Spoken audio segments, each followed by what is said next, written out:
मेरे प्रिय भाई बहनों, उद्धारकर्ता यीशु मसीह के नाम से आप सबको मैं अभिवादन करता हूँ। प्रिय भाई बहनों, प्रभु जी हमारे उद्धारकर्ता मसीह का यीशु 2025 में हम सबको बहुत अच्छी रीति से संभाल के हमारे हर एक आवश्यकता को पूरा करके आज तक 2026 तक लाए। प्रभु जी एक नया साल देखने के लिए अपनी कृपा से हमें आशीष किया। आज प्रभु हमारे साथ 2026 में क्या वचन देने वाला है, इस साल के लिए वादा क्या है, इस साल के लिए प्रभु की वादा। लूका रचित सुसमाचार अध्याय 18 वचन 27। जो मनुष्य से नहीं हो सकता है वह परमेश्वर से हो सकता है। हालेलुया। जो मनुष्य से नहीं हो सकता है परमेश्वर से हो सकता है। प्रिय भाई बहनों, हम इंसान है, सामान्य इंसान है। बहुत सारे चीजों मनुष्य से हमसे नहीं हो सकता है। हमारे कामों और व्यापार, हमारे भविष्य जीवन में बहुत सारे चीजों में हम असफलता को पाते हैं। हम सफलता पाने के लिए जरूर हमारे सृजनहार परमेश्वर की मदद चाहिए। इसलिए वचन कहता है जो मनुष्य से नहीं हो सकता है वह परमेश्वर से हो सकता है। यहाँ 18 अध्याय को हम सीखेंगे तो, मनन करेंगे तो वह 18 से एक धनी व्यक्ति, एक सरदार मसीह के पास आकर पूछ रहा है, हे उत्तम गुरु, अनंत जीवन का अधिकारी होने के लिए मैं क्या करूं? मसीह ने उससे कहा, तू मुझे उत्तम क्यों कहता है? कोई उत्तम नहीं, केवल एक, अर्थात परमेश्वर। तू आज्ञा को तो जानता है, व्यभिचार न करना, हत्या न करना और चोरी न करना, झूठी गवाही न देना, अपने पिता और अपने माता का आदर करना। उसने कहा, मैं तो इन सब को लड़कपन ही से मानता आया हूं। ये इस वचन को जब हम सीखते हैं, मनन करते हैं, एक चीज को हम समझ सकते हैं, वो मसीह को परमेश्वर के रूप से वो नहीं देख रहा है। एक सामान्य टीचर, एक सामान्य गुरु जैसे मसीह को देखता है। मसीह को उद्धार करता और परमेश्वर के रूप से नहीं देखता है। इसलिए मसीह ने उससे उत्तर दे दिया, कोई अच्छा नहीं है। अनंत काल जीवन पाने के लिए जो आज्ञा है, जो व्यवस्था प्रभु परमेश्वर की ओर से दिया गया है, आज सब जानते हैं। उसने कहा, हाँ, मैं लड़कपन से सब कुछ मानता आ रहा हूं। लेकिन मसीहा उसके अंदर एक चीज को देखा। वो क्या है? वो उसके अंदर एक अपनी आध्यात्मिक जीवन, he has his own spiritual life. वो आध्यात्मिक जीवन को ऐसा समझ के आया, वो जो मैं करता हूँ वो सही है, ऐसा सोचकर वो he had his own spirituality. लेकिन मसीहा उसको समझकर मसीहा ने क्या उत्तर दे दिया, यह सुन यीशु ने उससे कहा, तुझ में अब भी एक बात की घटी है, अपना सब कुछ बेचकर कंगालों को बांट दे और तुझे स्वर्ग में धन मिलेगा, और आकर मेरे पीछे हो ले। यहाँ हम देखेंगे तो मसीह का दो चीज को उसको सिखाना चाहता था। पहले, आप जहां परमेश्वर को रखना वहां परमेश्वर को आपने ही रखा है। आप परमेश्वर के रखने के आज जहां पर स्थल पर धन को, पैसा को रख दिया। वही आज्ञा मानने वाला वो पहला आज्ञा को अभी तोड़ दिया है। फिर दूसरे क्या है? एक व्यक्ति जरूर परमेश्वर से प्रेम रखना, दूसरे अपने पड़ोसी से अपने समान प्रेम रखना। यहाँ ये व्यक्ति पैसों को बचा कर रखकर कोई कंगालों को और कोई पड़ोसी को मदद करना नहीं चाहता था। सिर्फ अपने लिए वो जी रहा था। इसलिए ऐसा सेल्फिश व्यक्ति को देखकर मसीहा ने कहा, आप जो कुछ तुम्हारे हाथ में है सब बेचकर कंगालों को दे दो, और बाद में मेरे पीछे हो ले। ऐसा मसीहा ने कहा। इधर हम स्पष्ट रूप से देख सकता है, बहुत सारे लोग आजकल आध्यात्मिक जीवन को इसी रीति से समझकर वो ये मेरा स्पिरिचुअलिटी है, वो उसको क्या जानता है, वो गगरज से, बाइबल से नहीं सीखता है। क्यों? क्या जानता है इसके अनुसार जी रहा है, ये मेरा स्पिरिचुअलिटी है, ये मेरा आध्यात्मिक जीवन है। ऐसा हम मसीहा की ओर से हम सीखते नहीं, बाइबल से हम सीखते नहीं। इसलिए हमारे जीवन में बहुत बार बहुत सारे चीजों में हम असफलता को हम पाते हैं। इधर मसीहा ऐसा करने के बाद वह एक सुनकर बहुत उदास हुआ, क्योंकि वह बड़ा धनी था। और यीशु ने उससे देखकर कहा, धनवानों का परमेश्वर के राज्य में प्रवेश करना कितना कठिन है। इधर मसीहा धनवान सब लोग परमेश्वर के राज्य में प्रवेश नहीं हो पाएगा ऐसा फैसला नहीं देता है। जिस व्यक्ति धन को परमेश्वर की जगह पर रखकर परमेश्वर से ज्यादा धन से प्रेम रखता है, उसके बारे में प्रभु कहता है। हालेलुया। इसलिए परमेश्वर के राज्य में धनवान के प्रवेश करने से ऊंट का सुई के नाके में से निकल जाना सहज है। इस पर सुनने वाला ने कहा, तो फिर किसका उद्धार हो सकता है? इतना बड़ा धनवान है, यहूदी है और सब आज्ञा को व्यवस्था को पालन करके आ रहा है, उसको उद्धार नहीं हो सकता है, वो अनंत काल का जीवन में प्रवेश नहीं कर पाएगा। तो कौन प्रवेश करेगा? किसका उद्धार हो जाएगा? ऐसा सुनने वाले पूछ रहे थे। तब मसीहा ने कहा, जो मनुष्य से नहीं हो सकता है वह परमेश्वर से हो सकता है। उद्धार परमेश्वर से हो सकता है, उद्धार मसीहा में है। बाइबल कहता है हम सब लोग इंसान पाप करके प्रभु की महिमा से बाहर गिर गई।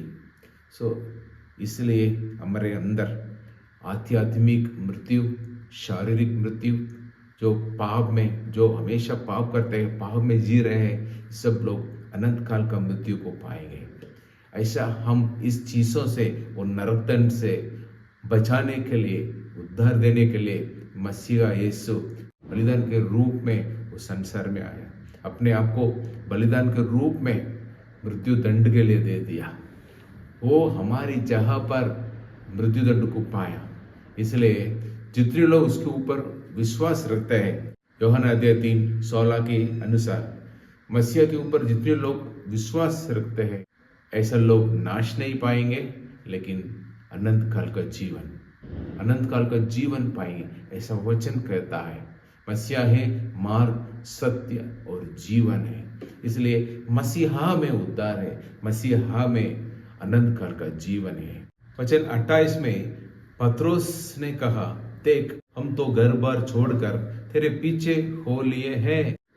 हम उद्धार पाने के लिए, हम अनंत काल का जीवन पाने के लिए, जैसे पत्रोस ने कहा वैसे हम भी मसीह को उद्धारकर्ता के रूप में हम स्वीकार करना, उसको परमेश्वर स्वीकार करना है। और उसको हम क्या करना चाहिए? हम उसके पीछे हो लेना चाहिए, उसका अनुकरण करना चाहिए। यहाँ पत्रोस और हर एक चेलो मसीह को स्वीकार करके, उद्धारकर्ता के रूप में स्वीकार करके उसको अनुकरण करते जी रहे थे। ऐसा लोग के लिए किस रीति का आशीर्वाद, किस रीति का आशीष प्रभु रखता है? ऐसा करने वाले लोग के लिए मसीहा ने कहा, मैं तुमसे सच कहता हूं कि ऐसा कोई नहीं जिसने परमेश्वर के राज्य के लिए घर या पत्नी या भाइयों या माता पिता या बाल बच्चों को छोड़ दिया हो और इस समय कई गुना अधिक न पाए। मतलब 100%, 100% इस दुनिया में, ये सांसारिक जीवन में हम आशीष पाएंगे और आने वाले युग में अनंत काल का जीवन पाएंगे। हालेलुया। डबल ब्लेसिंग, 2 गुना आशीर्वाद यहाँ प्रभु वादा करता है। यदि हम उसकी आज्ञा का पालन करते हैं तो ये आशीर्वादों को हम प्राप्त करेंगे, सांसारिक आशीषों और अनंत जीवन। हालेलुया। मेरे प्रिय भाई बहनों, हमारे जीवन में भी हम अपने लिए आध्यात्मिक जीवन को बना के रख दिया। उसको हम पालन करते हैं। इसी रीति से प्रेयर करना, इस रीति से बाइबल सीखना, जो मैं करता हूँ सही है, मैं जहाँ जाना चाहता हूँ उसी कलीसिया में मैं जाता हूँ। ऐसा हम हमारी स्पिरिचुअलिटी, हमारे आध्यात्मिक जीवन को हम बना कर रखकर प्रभु हमें आशीष करना है, प्रभु हमारे लिए उत्तर देना है, प्रभु हमारे लिए अनंत काल का जीवन देना है, ऐसा हम चाहते हैं। लेकिन आज इस वचन के द्वारा प्रभु क्या सिखाना चाहता है, हम मसीहा से, बाइबल से हम सीखना चाहिए। बाइबल आध्यात्मिक जीवन के बारे में क्या कहता है। पहले हम परमेश्वर की पूर्ण मन से, पूर्ण दिल से, पूर्ण शक्ति से हम हमारे जीवन में उससे प्रेम रखना। दूसरे आज्ञा, इसके समान दूसरा आज्ञा क्या है, हम हमारे पड़ोसी से अपने समान प्रेम रखना है। हम ऐसा जो परमेश्वर बाइबल में कहता है, परमेश्वर की इच्छा के अनुसार, परमेश्वर की अगुवाई से, परमेश्वर की आज्ञा को जैसे बाइबल हमें सिखाता है, जैसे मसीहा और पवित्र आत्मा हमें सिखाता है, इसके अनुसार हम जीना चाहिए। ऐसा जीने से हम हमारे जीवन में विजय को और सफलता को हम पाएंगे। और बाइबल में एक उदाहरण को मैं आपको दिखाना चाहता हूँ। मूसा अपनी बल से, अपनी शक्ति से, अपनी ज्ञान से इस्राएल लोग को जो दासत्व में वो मिस्र देश में रहते थे तभी छुड़ाना चाहता था। बहुत कुछ कोशिश किया लेकिन नहीं कर पाया, क्योंकि वो परमेश्वर की ओर से अगुवाई नहीं पाया, परमेश्वर की ओर से बल नहीं पाया, परमेश्वर की मार्गदर्शन नहीं पाया। वो खुद उन लोग को बचाने के लिए कोशिश किया, इसलिए वो असफलता को पाया। लेकिन जब परमेश्वर उससे मिला, उसको अगुवाई किया, उसकी योजना को उसको बताया, उस योजना के अनुसार जब मूसा प्रभु से ज्ञान पाकर, प्रभु से बल पाकर, प्रभु से अगुवाई पाकर सब कुछ काम किया, तब इस्राएल लोग को मिस्र देश से छुड़ाकर जो देश को, कनान देश को प्रभु वादा दिया, वहां तक लेके जाने के लिए प्रभु उसको इस्तेमाल किया, उपयोग किया, शक्तिशाली रूप से उपयोग किया। ऐसा बहुत सारे उदाहरण बाइबल में है, हम सीखना चाहिए। हम हमारे बल से, शक्ति से, ज्ञान से, बुद्धि से और टैलेंट से हम सफलता नहीं पाएंगे, उद्धार नहीं पा सकते। सिर्फ मसीहा की ओर से, सिर्फ हमारे परमेश्वर की ओर से हमें ये सब कुछ मिल सकता है। इसलिए हम अपने आप को सौंपना चाहिए मसीहा के हाथों में, उद्धारकर्ता के रूप से, हमारे मालिक के रूप से, हमारे जीवन का मालिक के रूप से प्रभु को हमारे जीवन में स्वीकार करना है। उसकी आज्ञा के अनुसार हम जीना है। ऐसा जीने के लिए रोज हम प्रभु के साथ संगति में रहना, रोज व्यक्तिगत प्रार्थना करना चाहिए, रोज बाइबल को सीखना चाहिए, इसके लिए समय देना। ऐसा हम देने से प्रभु से हम अगुवाई पाएंगे, प्रभु से हम ज्ञान पाएंगे, प्रभु से हम मार्गदर्शन पाएंगे, बल पाएंगे, बुद्धि पाएंगे। ये सब पाकर हम प्रभु की योजना के अनुसार, प्रभु की इच्छा के अनुसार हम जब हमारे जीवन में हम काम करेंगे, वहाँ हम सफलता पाएंगे। हर एक चीज में, हमारे कामों में, हमारे पारिवारिक जीवन में, हमारे व्यापार में, हमारे बच्चों के भविष्य में, बच्चों के पढ़ाई में प्रभु जरूर मदद करेगा, क्योंकि ये चीज प्रभु की इच्छा के अनुसार चलते हैं। इसलिए हम विजय पाएंगे, हम सफलता पाएंगे। इसलिए 2026 में मेरे प्रिय भाई बहनों, प्रभु को पहले उद्धारकर्ता के रूप में स्वीकार करके अपने ऊपर राज्य करने के लिए मालिक के रूप में हम जगह देना चाहिए। रोज उसके साथ संगति में रहना है, रोज प्रार्थना करना, रोज वचन को सीखना है और उसकी अनुसार जीना है, उसकी इच्छा के अनुसार सब कुछ करना, उसकी अगुवा के अनुसार सब कुछ करना। ऐसा करने से हर एक रुकावट, हर एक परेशानियों, हर एक बीमारियों, हर एक चीज जो हमें रोकता है, प्रभु हमसे हटाएगा, दूर करेगा।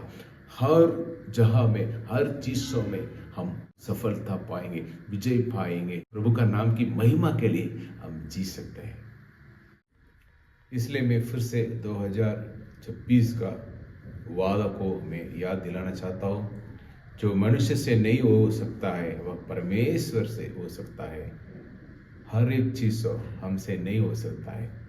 जो उद्धारकर्ता मसीहा है, उससे, उसके साथ रहने से, उसके साथ संगति में रहने से सब कुछ हो सकता है। उसकी अगुवाई से, उसकी इच्छा के अनुसार जीने से सब कुछ हो सकता है। इसलिए हम जो कुछ हमारे अंदर सुधारना है, सबको हम ठीक करके परमेश्वर की हाथ में संपूर्ण रीति में इस 2026 में हम सौंप कर हम आगे बढ़ेंगे। जरूर प्रभु हमारे साथ रहकर हर एक चीज़ों में सफलता देगा।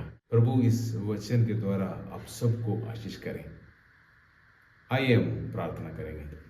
पिता परमेश्वर, इस सुंदर समय के लिए हम धन्यवाद करते हैं। ये नया साल 2026 के लिए हम धन्यवाद करते हैं। एक सुंदर वचन के द्वारा प्रभु ने बात किया, जो मनुष्य से नहीं हो सकता है वो परमेश्वर से हो सकता है, आपसे हो सकता है। ऐसा प्रभु हमसे बात किया। इसके लिए हम प्रभु जी, हम अपने आप को तुम्हारे हाथ में संपूर्ण रीति से हम सौंपते हैं। प्रभु जी, उद्धारकर्ता के रूप से, मालिक के रूप से हमारे ऊपर राज कीजिए। प्रभु जी, हर एक क्षेत्र में प्रभु जी हमारे साथ में रहकर आशीष कीजिए। हम हमेशा तुम्हारे साथ संगति में रहकर प्रार्थना करके वचन को सीखकर रोज तुम्हारे आज्ञा के अनुसार जीने के लिए मदद कीजिए। प्रभु जी, जितने लोग मेरे साथ अपने आप को सौंपते हैं, प्रार्थना करते हैं, प्रभु जी सबको आशीष कीजिए। उसका जीवन में हर एक रुकावट को, परेशानी को, समस्या को दूर करके जो कुछ आज प्रार्थना में मांगता है वो सब उसके जीवन में हो जाए। प्रभु सफलता दीजिए, आशीष कीजिए। आपका नाम को उसका जीवन के द्वारा महिमा कीजिए। यीशु मसीह के नाम में प्रार्थना मांगता हूँ, आमीन।